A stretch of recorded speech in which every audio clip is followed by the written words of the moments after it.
No niin, terve taas. Eli nyt tämä on 3. video mulla tästä Mekren kirjasarjasta Venäjän soivat C-tribuut tai Anastasia-kirjasarja. Eli tänä päivänä mulla on aiheena ravinto. Ja mehän tiedämme tosi paljon ravinnosta. Ja se, mikä tässä nyt oleellista mun mielestä on, että me tiedetään paljon ravinnosta, mutta tiedetäänkö sitä, millainen se ekologinen itse tuotettu ravinto on, joka myös parantaa sitten meidän sairaudet. Eli jos miettii tänä päivänä sitä, mitä me tuolta kaupasta ostetaan, siellä on kymmeniä ja taas kymmeniä hyllymetriä tuotteita, jotka on tuotettu suurien yhtiöiden tehtaissa.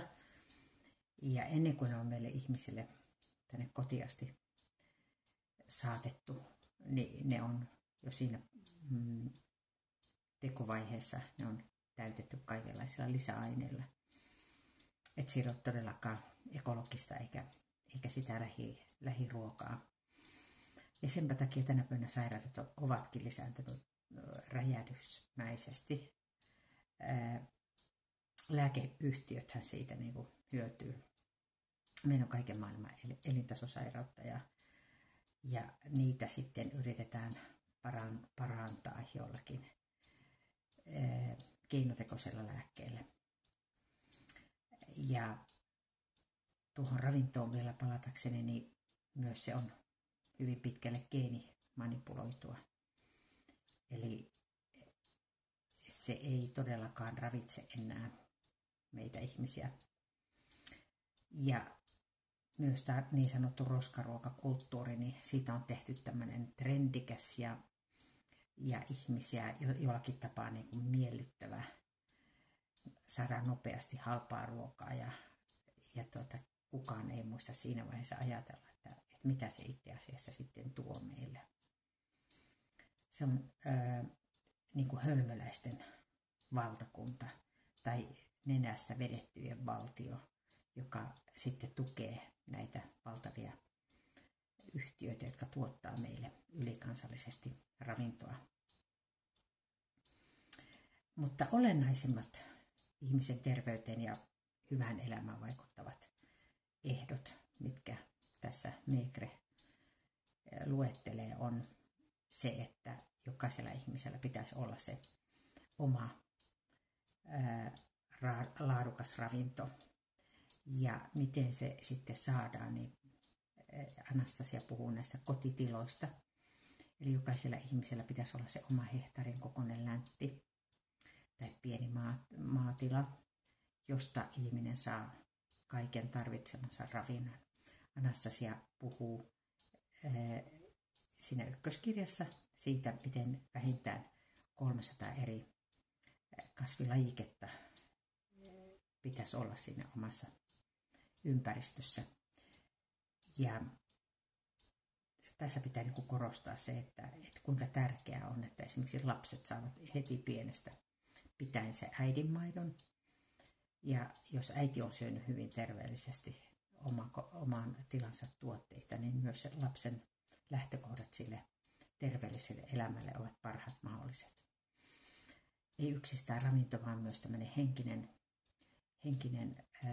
hyvinvointi lisääntyy silloin, kun ihmiset saavat olla omassa tilassaan kaikessa rauhassa ja lapset saa elää siinä vuoden aikojen rytmissä ja eri kasvien maailmassa. Ja ehkä siihen liittyy myös sitten kaikki muu luontokokemus, josta tämän päivän lapset ovat tosi vähän saaneet kosketusta. Enemmänkin heillä pyörii ne älylaitteet käsissä. Ja sitten kun sulla on se oma kotitila siellä, niin sun ei tarvitse miettiä, että mikä on mun ruokarytmi tai onko nyt kello niin paljon, että mun pitää nyt syödä sitä ja tätä ja tuota. Vaan silloin kun sulla on se oma kotitila siellä, sä voit käyskennellä heti aamusta ja miettiä, mikä sinua kutsuu. Eli minkälaisen ravinnon sä haluat esimerkiksi aamusella ottaa. Eli tämmöinen oman itsensä kuunteleminen myös lisääntyy ja silloin elimistö kertoo sinulle, mitä se on milloinkin vailla. Ja se, että se tärkein asia on tässä kotitila-asiassa myös, että se on semmoisella alueella se sun kotitila, että se on ekologisesti puhdas. Ja monesti tämmöiset ekologisesti puhtaat alueet niin kerää sitten sinne myös naapureita, jotka ajattelee samalla tavalla. Eli jos miettii, että sulla on jo vähintään se 300 kasvia, semmoista kasvia, josta sä saat ravinnon itsellesi ja perheellesi, niin sitten naapurissa voi olla samanlainen tila, joka taas tuottaa jotakin semmoista, joka ravitsee myös sinua. Ja se vanha sanonta, että sinä hengität sitä, mitä syöt, tai syöt sitä, mitä hengität, ja se toteutuu, koska se valtava siitepölymäärä, mikä esimerkiksi kasveista lähtee koko kesäaikana, on jo niin merkittävä, että yksistään se ympäristö luo sinulle mahdollisuuden pysyä terveenä ja elää semmoista tasapainoista luonnon lähellä olevaa elämää. Ja tässä vähän nyt mainostan kyllä myös lopuksi semmoista kuin www.kotiinpaluuheimo.com. Siellä tämmöistä samanhenkistä väkeä on. Ja siellä näitä tämmöisiä kotitiloja ollaan perustamassa ja on jo perustettu. Ja huomio on nimenomaan kiinnittynyt siihen, että me ihmisinä voitaisiin elää tasapainoista elämää luonnon keskellä ja oman näköisenä. Eli tässä tämä 3. videoni ja palataan taas asiaan. Heippa!